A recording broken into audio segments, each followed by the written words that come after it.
আজ আমাদের কলকাতা চিড়িয়াখানা যাওয়া। বাইক নিয়ে নোয়াপাড়া মেট্রো স্টেশনে রেখে মেট্রোর টিকিট কেটে আমরা চললাম রবীন্দ্র সদনের দিকে। কলকাতা মেট্রোগুলো ইদানিংকালে খুবই সুন্দর হয়ে গিয়েছে। আর এই কলকাতা মেট্রোর হাত দিয়েই শুরু হয়েছিল ভারতবর্ষের মেট্রোর সূচনা। অপূর্ব সুন্দর এসি রেকগুলো খুবই আরামদায়ক। আমরা উঠে পড়লাম। নোয়াপাড়া থেকেও এখন বসার জায়গা পাওয়া যায় না। কলকাতায় এখন প্রচুর লোক। রবীন্দ্র সদন নেমে সবাই খুব উৎফুল্ল হয়ে উঠল, বিশেষ করে পাউয়ার মানুষ।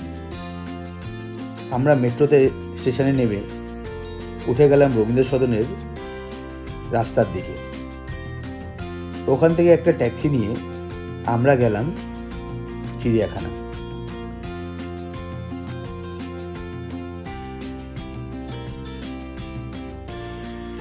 সবাই খুব খুশি। চিড়িয়াখানায় ঢোকার মুখেই মানু বলল, এটা খাবে ওটা খাবে। তোর মা ওই খাবারগুলো কিনতে চলে গেল। আমি আর মানু বসে বসে ওখানে আড্ডা মারছিলাম। টিকিট কাটলাম। টিকিটের দাম 50 টাকা, আর বাচ্চাদের হচ্ছে 20 টাকা করে। চিড়িয়াখানার জাস্ট উল্টো দিকেই হচ্ছে ন্যাশনাল লাইব্রেরি। ন্যাশনাল লাইব্রেরি হচ্ছে ভারতবর্ষের সবথেকে বড় লাইব্রেরি। এখানে প্রচুর ম্যানুস্ক্রিপ্ট, প্রচুর দলিল দস্তাবেজ, ব্রিটিশ আমলের প্রচুর বই আছে। 2.2 মিলিয়ন বুকস আছে এই লাইব্রেরিতে। ট্যাক্সি 150 টাকা নিল, চিড়িয়াখানার সামনেই নামিয়ে দিল। মানু আর ফাউ খুব খুশি। আমরা প্রথমেই গেলাম জেব্রা দেখতে। এখানে 3টে জেব্রা ছিল। শুনেছি কলকাতার রাস্তা নাকি একসময় জেব্রায় টানা গাড়ি ছিল। আগে ঘোড়ায় টানার গাড়ি ছিল, সেটা জেব্রা দিয়ে। তারপরেই একটা উট পাখি দেখে আমরা চলে গেলাম ভাল্লুকের জায়গায়। ভাল্লুকটা নানা রকম খেলা দেখাচ্ছিল। 2টো ভাল্লুক ছিল। কে যেন একটা কলা ছুঁড়ে মারলো একটা ভাল্লুককে। ভাল্লুকটা কলাটা পেয়েই খুব খুশি হয়ে ভাল্লুকটা খুব সুন্দর খেলা দেখাচ্ছিল। তারপরে গেলাম অ্যান্টিলোপগুলো দেখতে। এখানে অনেক প্রজাতির হরিণ ছিল। তবে এই হরিণগুলোর মাথায় দেখলাম শিংগুলো কাটা। জানি না এটা এখন কাটমানি হয়ে গেছে কিনা। আমাদের আলিপুর চিড়িয়াখানা খুব ফেমাস ছিল এক সময়। এখানে একটা আদিত্য বলে কচ্ছপ ছিল, যেটা প্রায় 250 বছর পুরনো ছিল। ও 2006-এ মারা গেছে। সারা পৃথিবীর লোক ওই কচ্ছপটাকে দেখতে আসতো। এখন আর নেই, তবে 2টো কচ্ছপ এখনো আছে। মমতা ব্যানার্জি তাদের নামও নিজেই রেখেছেন। চিড়িয়াখানায় প্রচুর নতুন কনস্ট্রাকশন হচ্ছে, প্রচুর পাখি। অ্যামাজনের গ্রিন প্যারট থেকে শুরু করে আফ্রিকান গ্রে প্যারট,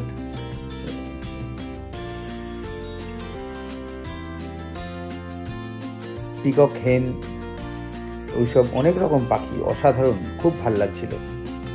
এই পাখিগুলো সান্দাকপুর দিকে গেলে এখনো মাঝে মাঝে দেখা যায়। অপূর্ব সুন্দর রঙের ছটা। তারপরে গেলাম বাঘের কাছে। বাঘটাতে ঘুমিয়েছিল। আসলে ভোরবেলা আর সন্ধ্যেবেলা, রাত্রিবেলা ছাড়া তো বাঘ জেনারেলি জাগে না। আর এখানে তো খাবার পায়, তো কোনো অসুবিধা নেই। অনেকগুলো ম্যাকাও ছিল। ম্যাকাগুলো খুব চিৎকার করছিল।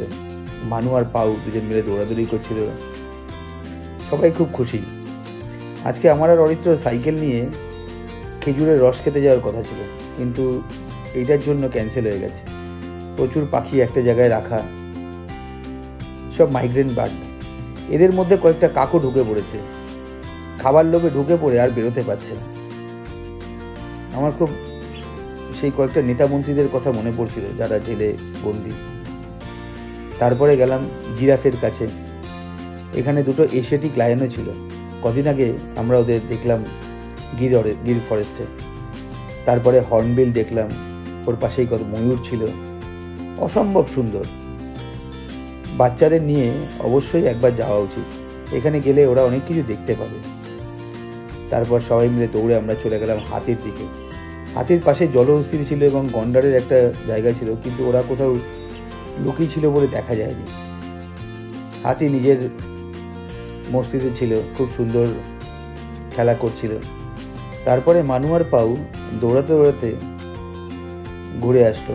আমরাও প্রায় ক্লান্ত। অনেকটা বড় এরিয়া, প্রায় 45 একর নিয়ে এই চিড়িয়াখানাটা। এবার আমরা আস্তে আস্তে বাড়ি ফিরবো। খুব ভালো লাগলো। একদিনের জন্য এটা একটা অসাধারণ জায়গা, কলকাতার একদম কাছে। তবে গরমকালে গেলে খুব কষ্ট হবে, অনেকটা হাঁটা তো। আর এটা হচ্ছে ইন্ডিয়ার সব থেকে পুরনো চিড়িয়াখানা। 1975 সালে 24শে সেপ্টেম্বর এটা তৈরি হয়েছিল। অপূর্ব সুন্দর আমরা একটা দিন কাটালাম। তারপর আবার আমরা বেরিয়ে পড়লাম। বাইরে বেরিয়ে দেখি প্রচুর খাবারের মেলা। গরম গরম ডাল বড়া ভাজছিল গার্লিক চাটনি দিয়ে।